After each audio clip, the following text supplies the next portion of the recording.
Vous souhaitez vous exprimer sur un sujet qui vous tient à cœur? Studio Qualita vous donne la parole. Tous les lundis, Olivier Granilic vous ouvre les portes de Studio Qualita pour une émission en toute liberté. On vous donne la parole, c'est tous les lundis sur Studio Qualita.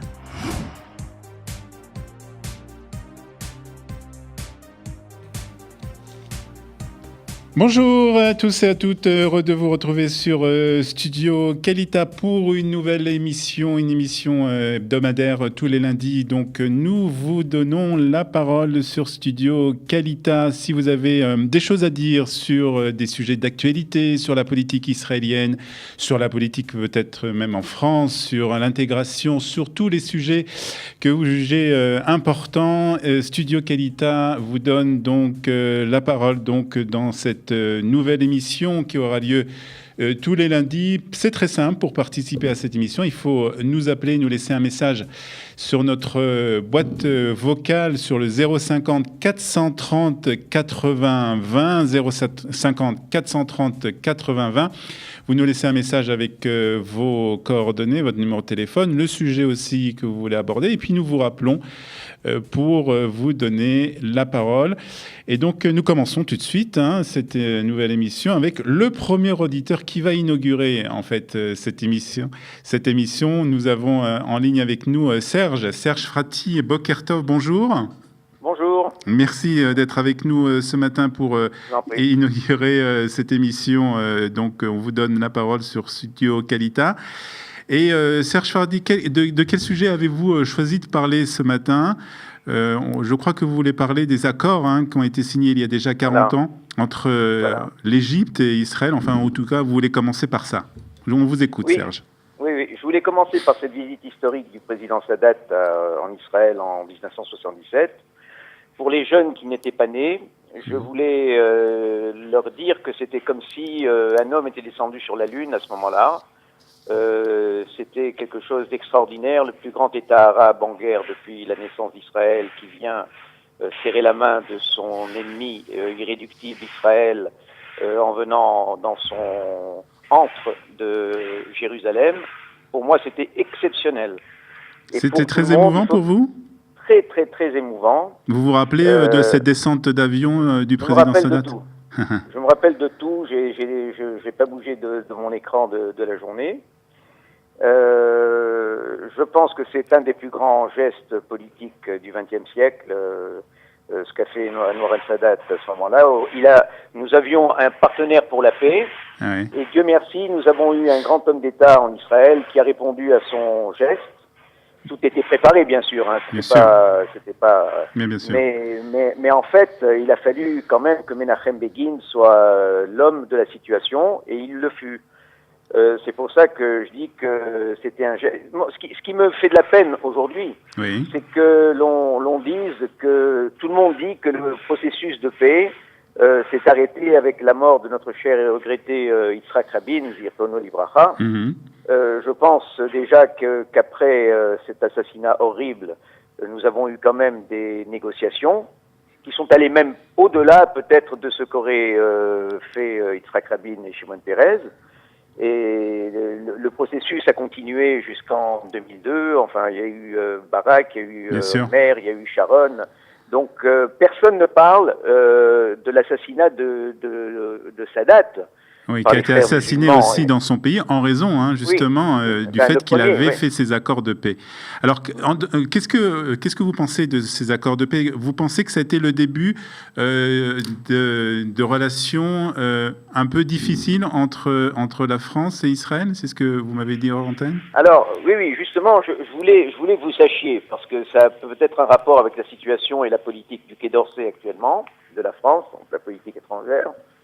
C'est que le soir de cette visite historique, aux informations de France 2, le président de la République française, Giscard d'Estaing, était invité. Et le journaliste lui a demandé avec un grand sourire, Monsieur le Président de la République, que pensez-vous de cette visite historique du président Sadat ? Et grande fut ma surprise lorsque je vis Giscard d'Estaing faire la moue et dire... vous savez, vous connaissez la position officielle de la France. La France n'est pas pour une paix séparée. Elle eût préféré qu'ils y allassent tous les 3 ou les 4. Avec les Palestiniens, bien sûr. Voilà, avec les Palestiniens. et il y aurait eu une paix totale et globale. Oui. Alors on peut penser que c'est formidable que la France soit plus royaliste que le roi. Elle faisait la fine bouche devant une paix israélo-égyptienne. Non, elle était encore plus royaliste que le roi. Elle aurait voulu que l'Égypte, la Jordanie, le Liban, les Palestiniens, la Syrie, tout le monde viennent ensemble à la table de la signature de paix. On le voit aujourd'hui, ce qui après 50 ans n'a pas été possible. Ah oui. Donc la France, après cette déclaration de Giscard d'Estaing, n'a pas cessé de critiquer cet accord de paix entre l'Égypte et Israël en disant que c'était pas une bonne chose de faire une paix séparée, parce que sans la paix avec les Palestiniens et sans... Oui, mais on veut bien faire la paix avec les Palestiniens, Israël veut bien faire la paix avec les Palestiniens, elle n'a jamais eu un partenaire pour la faire. Oui. Sadat a trouvé Begin, Rabin, Pérez, Olmer, Sharon, tous les premiers ministres. Je pense même que, je ne sais pas si Netanyahou était Premier ministre quand Arafat était vivant, je ne me souviens plus. Oui. Mais en tout cas, on n'a pas trouvé un partenaire de paix. Malheureusement, Jusqu'à aujourd'hui. Arafat n'était pas du tout le partenaire, il se moquait des gens. En fait, il a fait exprès de récupérer, il prenait les gens pour des naïfs. Et en fait, ce qu'il voulait, Arafat, c'est récupérer tout et ne pas faire une paix générale. Une paix définitive. Donc je le sais d'ailleurs, ouais. je le sais, parce que au moment des accords de Camp David, au départ, lorsqu'ils ont commencé à négocier avec Barak, et Arafat a dit de suite, vous pourrez me faire signer tous les accords intérimaires que vous voudrez, mais sur Jérusalem, je serai intraitable, c'est Jérusalem-Est, l'État palestinien avec Jérusalem comme capitale. Donc vous pensez, si on on revient à la position de la France et du Quai d'Orsay, que la position française en ce qui concerne la politique au Proche-Orient et dans les relations entre les Palestiniens et Israël n'a pas changé en fait depuis 40 ans ? Alors non seulement elle n'a pas varié, mais c'est la ligne de conduite de l'Organisation de libération de la Palestine et des Palestiniens, c'est celle qu'a dictée De Gaulle dans sa conférence de presse de septembre 67. De Gaulle a dit, texto, d'ailleurs tout le monde peut écouter cette conférence de presse et la réponse qu'il a faite à un journaliste qui lui a demandé comment se fait-il que vous disiez que ce sont les Israéliens qui sont ceux qui ont attaqué, alors que le premier geste de guerre a été fait par Nasser en bloquant le détroit de Tiran, qui est un acte de guerre selon les lois internationales. Donc c'est bien l'Égypte qui a commencé non seulement à faire un acte de guerre, mais en plus demander aux hommes de l'ONU de quitter les lignes de cessez-le-feu de 56. Donc De Gaulle, à cette question, a répondu pendant 14 minutes 30. 14 minutes 30. Vous vous souvenez ? C'est dans cette conférence. Je me souviens de tous les mots. Ah oui. C'est incroyable de mauvaise foi, de sous-entendu, de procès d'intention. Il faut vraiment l'écouter pour comprendre ce que je veux dire. Hein.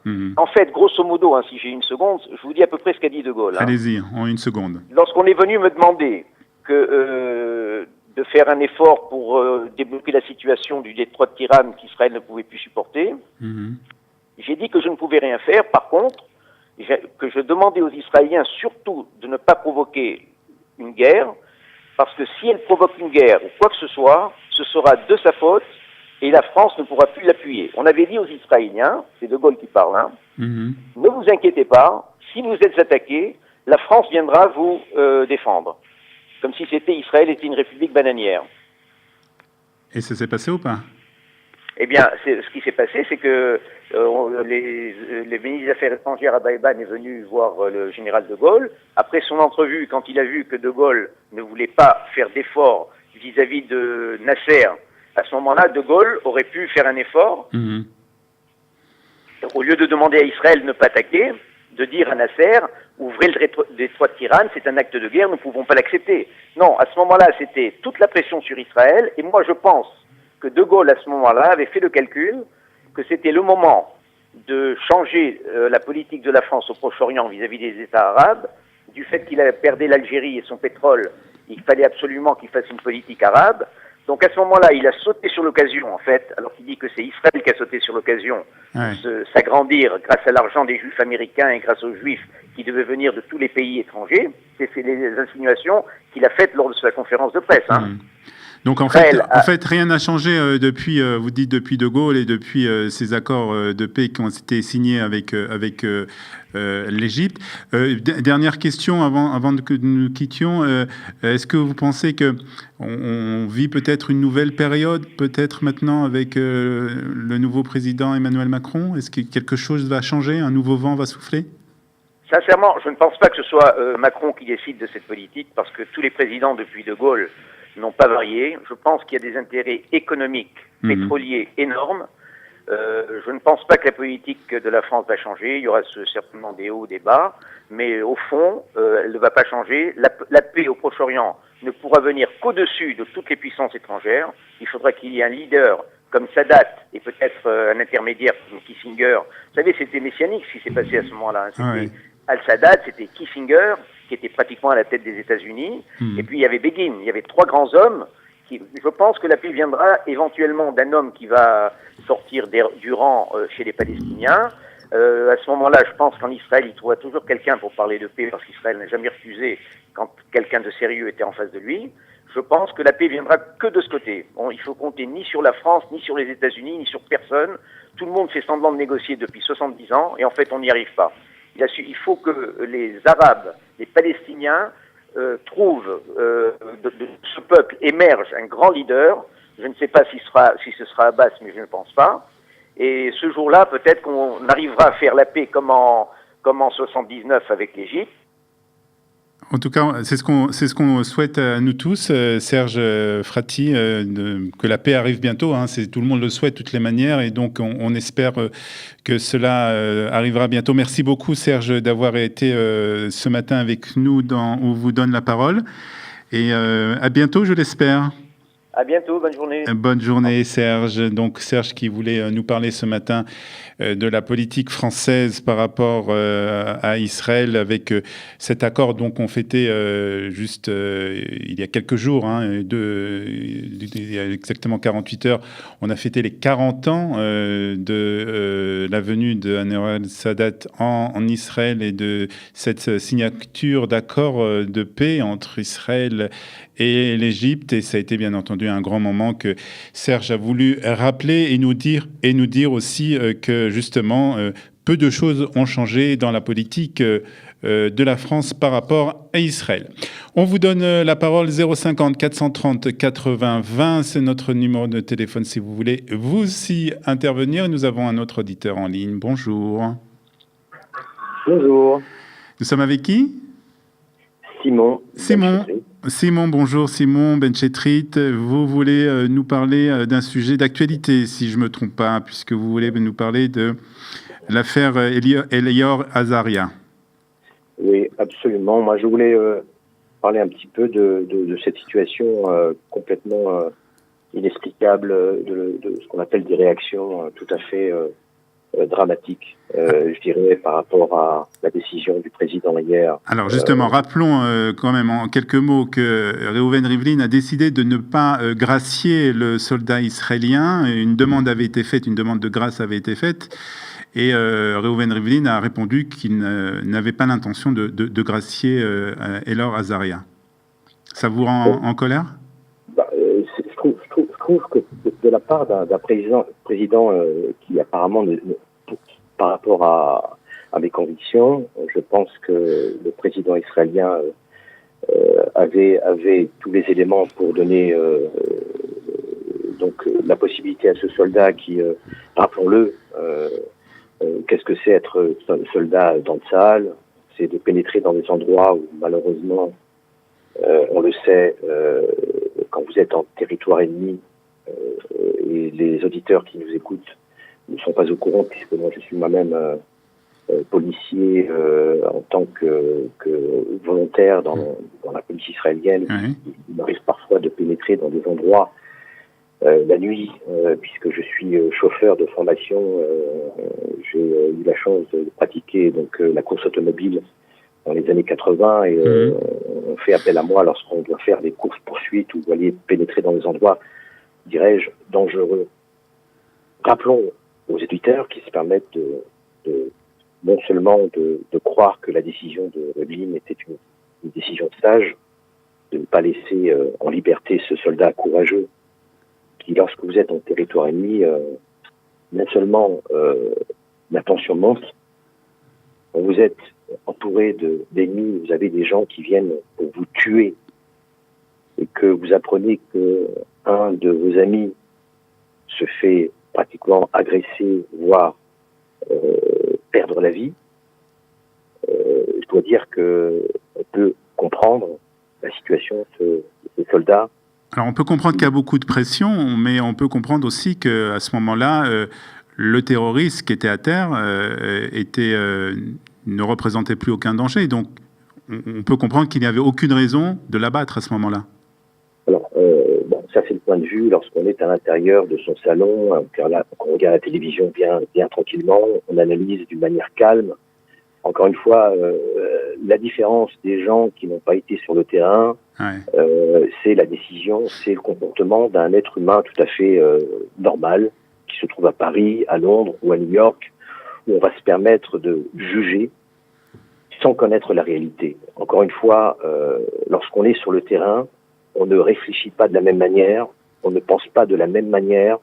Nos ennemis restent des ennemis, et en tant que, surtout par rapport à ce que je pense moi, j'estime que lorsque quelqu'un vient vous tuer, ou pense, ou veut vous tuer, on doit se lever, nous les premiers, et le tuer. Alors comment vous expliquez la décision de Reuven Rivlin, justement, de ne pas gracier ce soldat israélien? Vous pensez qu'il se trompe? Vous savez, en Israël, le grand problème de nos dirigeants, c'est que on donne la force ou la responsabilité d'une personne qui, à mon goût, n'est pas dans la réalité. Je pense que trop de démocratie tue la démocratie. Il faut appeler un chat, comme disait Albert Camus. Mal nommer les choses, c'est ajouter au malheur du monde. Et en l'occurrence, dans cette situation, je trouve que malheureusement, il méritait d'être libre, parce que cet homme qui a défendu la terre d'Israël, alors que nous étions bien tranquillement dans notre salon en train de regarder la télévision, on ne peut pas juger.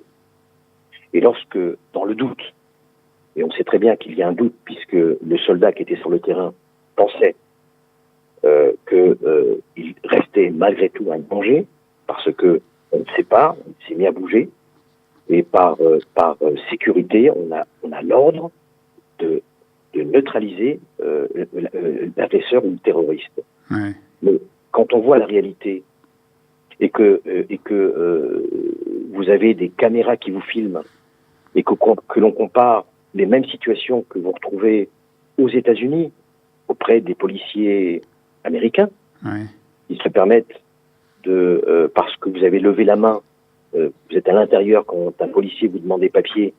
Je suis resté plusieurs années aux États-Unis. On vous demande de mettre les mains sur le volant. Si vous bougez la main, le policier a le droit d'armer son arme et de vous tirer une balle dans la tête. Et lorsque l'on voit les situations et les accidents qui ont lieu tous les jours aux États-Unis, on n'en parle pas autant. Oui. Vous comprenez ce que je veux dire? C'est là où, encore une fois, je suis père de 3 filles qui ont fait toutes les 3 l'armée.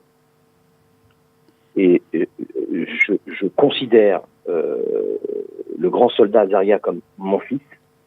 Et je dois dire que si j'aurais été sur le terrain... Vous auriez agi de la même manière? J'aurais fait la même chose, parce que c'était un ennemi. Vous savez, vous imaginez que vous êtes en train de vous promener avec votre fille et qu'un arabe ou un terroriste vienne ou essaye de tuer votre fille. Quelle serait votre réaction? Quelle serait la réaction de tous ces gens qui critiquent ce soldat? C'est quoi? C'est de le neutraliser, vous pensez... de l'attacher avec une corde et attendre bien gentiment, sachant qu'il reste un danger.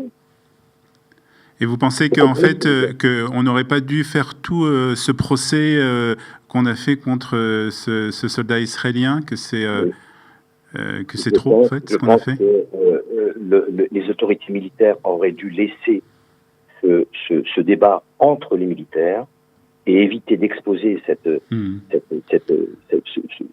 jugement, cette procédure auprès du grand public, qui n'a fait que redorer la haine d'Israël. Alors justement, peut-être que l'image d'Israël a pu ainsi être perçue un peu d'une meilleure façon dans le monde, justement, en montrant que Israël est une véritable démocratie. Mais justement, non. C'est là où, malheureusement, plaire aux personnes qui ne nous aiment pas, plaire ou essayer de plaire à nos ennemis, ne sert à rien. Ça n'a servi à rien du tout. Les gens continueront à vous critiquer quand vous rendez la terre de Gaza aux Palestiniens. Quelle a été la réponse? A-t-on fait plaisir aux autres? Regardez dans la situation où nous nous trouvons aujourd'hui. Où va-t-on? C'est quoi la démocratie? Trop de démocratie tue la démocratie. Elle ne sert à rien. Il est temps de prendre les mesures nécessaires pour que, à chaque fois, lorsqu'on neutralise un terroriste, moi j'estime qu'il faut l'abattre. Il n'y a pas d'autre solution.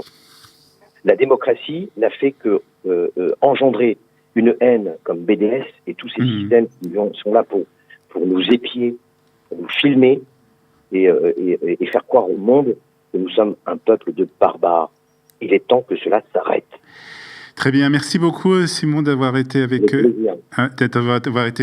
ce matin sur Studio Qualita et d'avoir réagi justement à cette décision du président Reuven Rivlin de ne pas gracier le soldat El-Or Azaria, une décision qui a été prise après, bien entendu, une demande du soldat et de sa famille d'une grâce présidentielle, mais Reuven Rivlin a jugé qu'il ne fallait pas le gracier. 050 430 80 20, c'est notre numéro de téléphone pour réagir, vous aussi, sur les ondes de Studio Qualita, pour intervenir et pour donner votre avis sur différents sujets, les sujets d'actualité bien entendu, mais aussi des sujets de Aliyah ou tout autre sujet qui vous tient à cœur et que vous voulez, pour lesquels vous voulez vous exprimer sur nos ondes.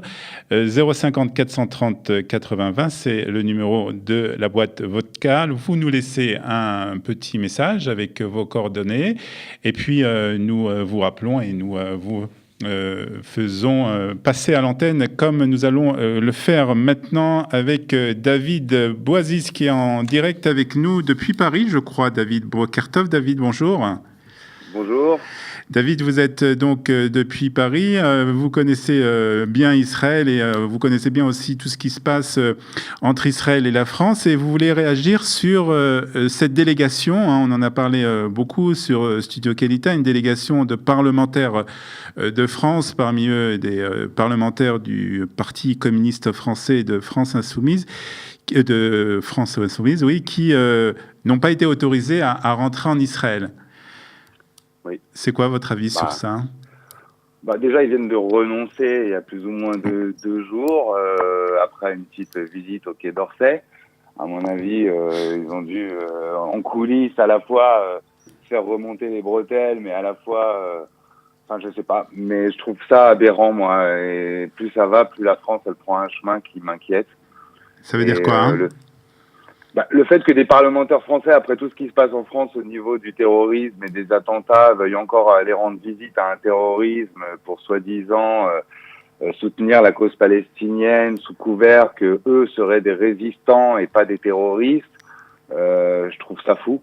Alors justement, il faut expliquer à nos auditeurs que les parlementaires français avaient l'intention de rendre visite à des prisonniers palestiniens qui sont détenus en Israël, et plus particulièrement à Marwan Barghouti. Marwan Barghouti qui est en prison en Israël pour avoir tué 5 personnes et puis qui a aussi participé à avoir des attentats. Vous pensez que en fait, c'est un mauvais exemple pour les parlementaires français, c'est-à-dire que ces parlementaires français ne comprennent pas ce qui se passe aussi en France?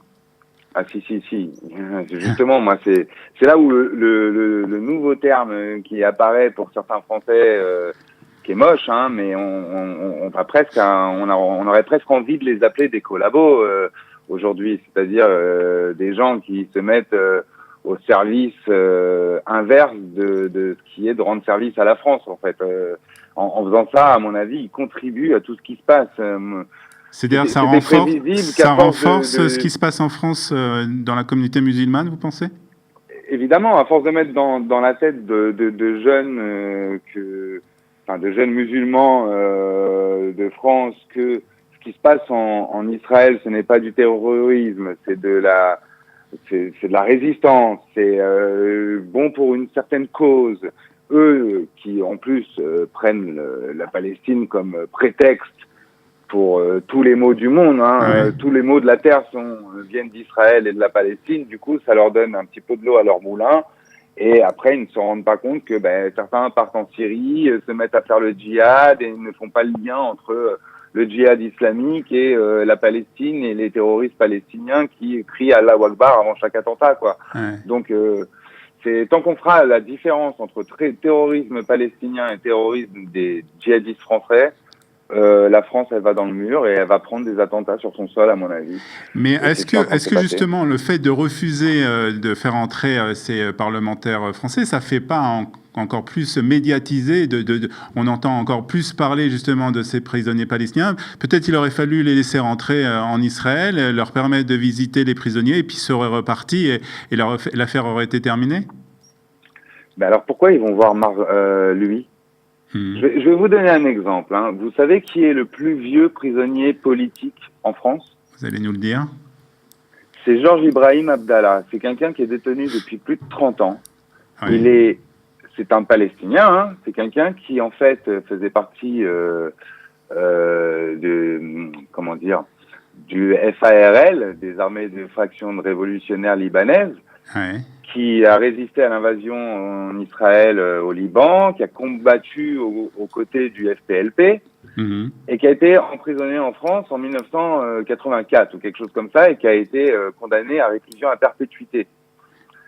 Pour avoir commis des attentats en France? Je sais. Oui, en fait, il était lié par les factions armées révolutionnaires libanaises et il a fait des actions revendiquées. Donc, il a été arrêté à Lyon et aujourd'hui, il est libérable depuis 1999. Ah oui. Donc, c'est un militant anti-impérialiste, pro-palestinien. Sa dernière libération conditionnelle en 2014 a été refusée par la France. Ouais. Pourquoi ils vont pas lui rendre visite à lui? C'est à peu près le même genre de personnage. Ouais.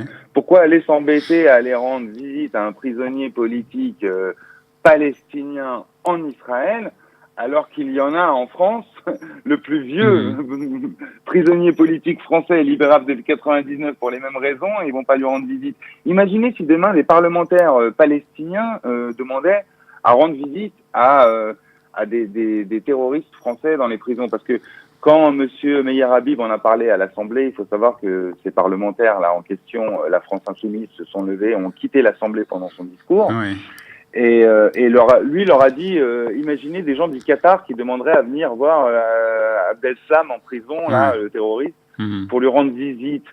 La France serait souveraine, et la France d'ailleurs ne se gêne pas pour interdire de visite certaines personnes qu'elle trouve dangereuses, nuisantes à la sécurité nationale. Ils ont fait pareil. Ils ont refusé plusieurs personnes, que ce soit des prêcheurs égyptiens ou que ce soit, je sais plus, Annie Ramadan aussi, qu'ils ont refusé sur le territoire il y a pas longtemps. Enfin, chaque État souverain a le droit de refuser qui il veut sur son pays. Vous pensez que ce sera ma dernière question, vous pensez que cette délégation va tenter une nouvelle fois de venir en Israël pour visiter ces prisonniers? Comme je vous dis, ils viennent officiellement dire qu'ils renonçaient il y a 2 jours à cette visite pour calmer un peu les esprits et qu'ils la reporteraient. Donc, on peut imaginer... De toute manière, ils ne vont pas lâcher l'affaire. Hein. C'est pas des gens qui vont lâcher. Clémentine Autain, on la connaît. On connaît les prises de position de Mélenchon.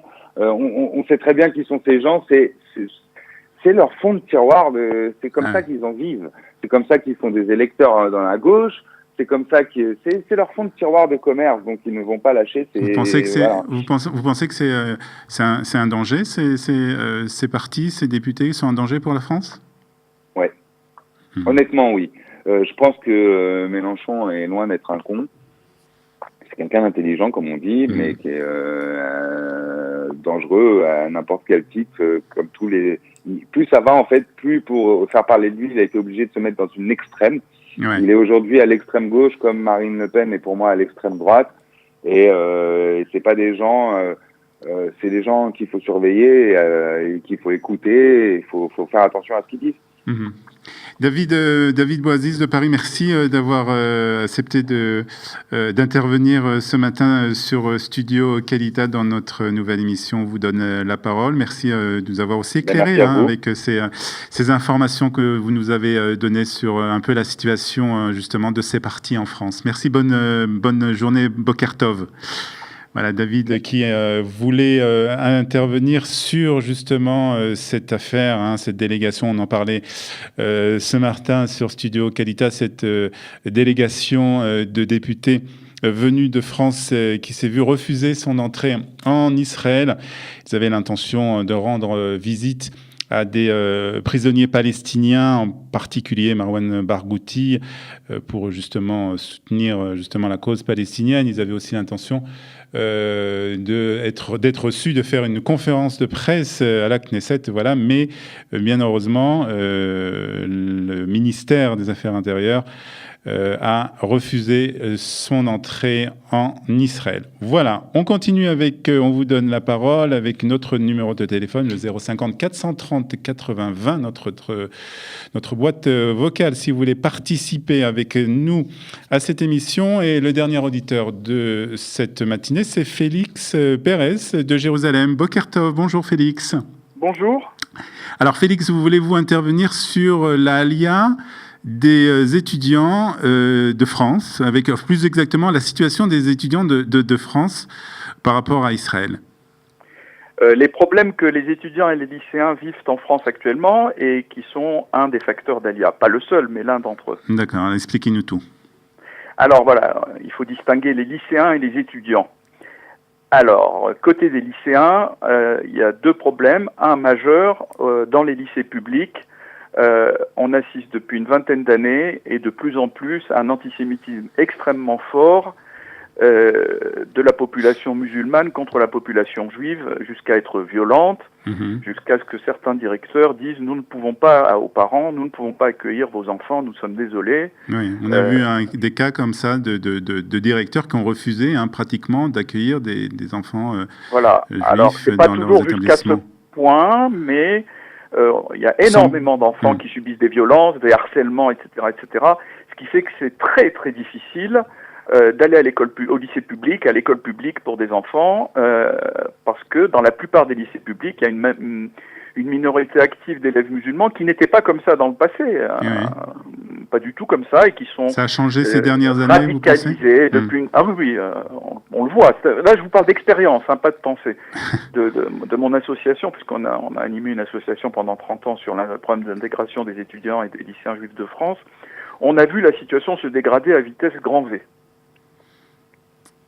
Ok. Voilà.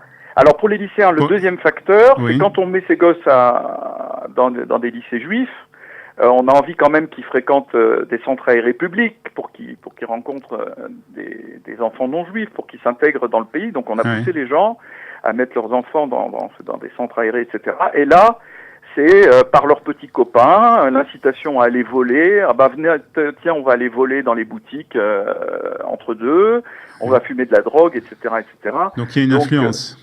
Une influence, mais très néfaste, extrêmement néfaste, qui n'avait pas dans le passé, qui s'est dégradée aussi terriblement. Ça, c'est côté lycéen, voilà. Donc, qu'est-ce que vous pensez aujourd'hui? Quelle est la solution, justement, pour ces Alors, il y a le problème des étudiants.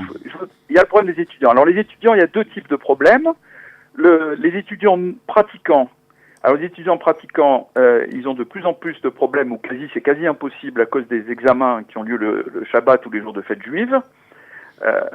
C'est très très difficile. On avait monté un système il y a une trentaine d'années qui a marché bien au début. Hein. Oui.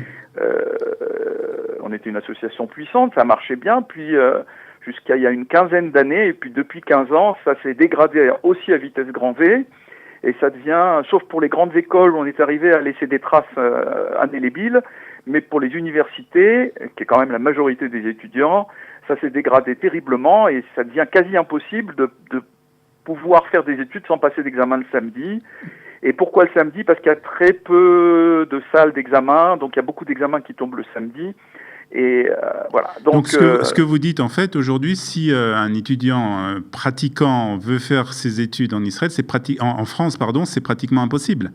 C'est très difficile, ou bien il transgresse, ou bien c'est difficile, ou bien il laisse tomber au milieu. Alors nous, les étudiants qu'on avait favorisés, sur lesquels on avait trouvé des systèmes X, Y, Z que je ne développe pas ici, on en retrouve 80% à peu près en Israël. On les appelle nos petits, parce que c'est nos anciens, on les a connus petits, maintenant ils sont grands, ils ont des postes de direction, etc. Et alors on se dit, on a fait tout ça pour rien finalement, parce que... Alors le deuxième facteur pour les étudiants, et j'en ai fini là, c'est les étudiants non pratiquants. Alors eux, le drame terrible, c'est ce qu'on a vu depuis 30 ans, qui existe depuis longtemps, mais on a vu augmenter, c'est les mariages mixtes. Oui. En moyenne, chaque mariage mixte, c'est pas condamnable en soi, mais en moyenne, statistiquement, sur la statistique, après une ou deux générations, après 2 générations, disons, les enfants de mariage mixte après 2 générations n'ont quasiment plus de lien avec le judaïsme. En moyenne, il y a toujours des exceptions, évidemment, je veux pas jeter la pierre. Mais en moyenne, et donc c'est un facteur terrible contre le judaïsme, mais ça en Israël, c'est très difficile de se marier mixte, voilà. Il faut vraiment le faire. On peut, mais voilà. Ça arrive donc aussi. Il y a 10%, voilà. Alors qu'en France, il y a 60%. Donc on a les chiffres. Alors Félix, je voudrais vous poser quand même une dernière question avant que nous quittions. Est-ce que vous sentez un changement aussi au niveau institutionnel, je dirais, au niveau de la direction des universités et des grandes écoles? Est-ce que vous changez est-ce que vous sentez un changement par rapport à ce que ces dirigeants, ces directeurs d'université, ces recteurs d'université pensent des étudiants juifs, ou est-ce que ça n'a pas changé? Par rapport aux étudiants juifs, il n'y a pas de problème du tout. C'est par rapport aux examens pour les étudiants pratiquants. Alors eux, c'est le gros problème, c'est les examens en fait. Voilà, c'est pas par antisémitisme du tout. C'est parce que le fait de la laïcité, c'est-à-dire que si on accorde aux étudiants juifs, on doit accorder aux étudiants musulmans. Les étudiants catholiques demanderaient, mais les étudiants musulmans, ils ont le ramadan pendant un mois. Pendant un mois, ils jeûnent toute la journée, donc c'est très difficile pour eux de passer des examens. Donc si on accorde aux étudiants juifs, on doit neutraliser un mois entier d'examen, et le mois bouge dans l'année en plus. Chaque année n'est pas le même mois, donc c'est terrible. Donc ils nous disent voilà, on peut plus, donc de plus en plus. Donc on peut pas dire que les directeurs d'université, ce serait faux, absolument faux de dire qu'il y a de l'antisémitisme, il n'y en a pas. Mais par contre, il y a ce problème pour les étudiants pratiquants. Le problème de mariage mixte pour les étudiants non pratiquants n'a rien à voir avec les directeurs d'université. C'est pas du tout lié, c'est bien entendu, ça dépend des étudiants et de leur fréquentation. Ils fréquentent forcément des non-juifs. S'ils sont pas pratiquants, ils vont fréquenter des non-juifs, donc ils vont tomber statistiquement amoureux de non-juifs. Donc les 60%, c'est statistique, c'est inévitable. Alors qu'en Israël, il y a quasiment pas de non-juifs, donc ils vont tomber inévitablement amoureux de juifs. Le conseil que vous donneriez à quelqu'un qui veut faire des études supérieures, c'est de venir en Israël? Alors maintenant, c'est d'aller en Israël, soit après le bac, le plus tôt possible, soit au milieu, soit après les études, avant de travailler. Pendant qu'on travaille, c'est difficile. Et on voit les étudiants ici, ils sont heureux, ils sont ravis, ils font des belles carrières, ils gagnent très très bien leur vie. Les étudiants informaticiens, etc., gagnent très bien leur vie. Les étudiants en médecine gagnent très bien leur vie. Ils sont heureux, même dans des petites professions. Il y a vraiment, par exemple, pour un électricien, qui a un BTS d'électricien ici, ou l'équivalent, il y a du boulot en Israël. Le mode de vie permet la pratique de la religion. Et puis pour les enfants, on sait que les enfants vont se marier avec des juifs et qui vont rester juifs. Donc voilà, il y a beaucoup d'avantages à venir. C'est pas par sionisme que je le dis, c'est par intérêt pour eux. Par intérêt pour eux, et c'est quand même une belle conclusion pour une émission sur Studio Qualita qui se veut donc quand même pour promouvoir la Klita, l'intégration des francophones en Israël. Alors, moi, ce que je vous dis, c'est d'expérience. On a vraiment 30 ans d'expérience dans notre association qui travaille avec le Grand Rabbin de France, avec les directeurs de l'UEJF, avec les présidents d'université. Donc, on a une grosse expérience. Donc, je vous parle d'expérience. Voilà. Merci Félix d'avoir partagé avec nous cette expérience sur Studio Qualita. Merci beaucoup. Bonne journée à vous. Voilà, nous terminons présent cette émission. On vous donne la parole. Nous nous retrouverons la semaine prochaine. Si vous aussi, vous avez envie d'intervenir sur des sujets, comme vous l'avez vu, sujets d'actualité, sujets politiques, mais aussi des sujets d'intégration et des sujets qui concernent la communauté juive en France, eh bien, un seul numéro de téléphone, le 050 430 80 20, 050 430 80 20. Vous nous laissez un message avec vos coordonnées. Nous vous rappellerons pour participer à cette émission. On vous donne la parole et surtout téléchargez notre application Studio Qualita pour être en contact et pour nous écouter à tout moment sur votre smartphone. Merci de votre attention. Bye bye.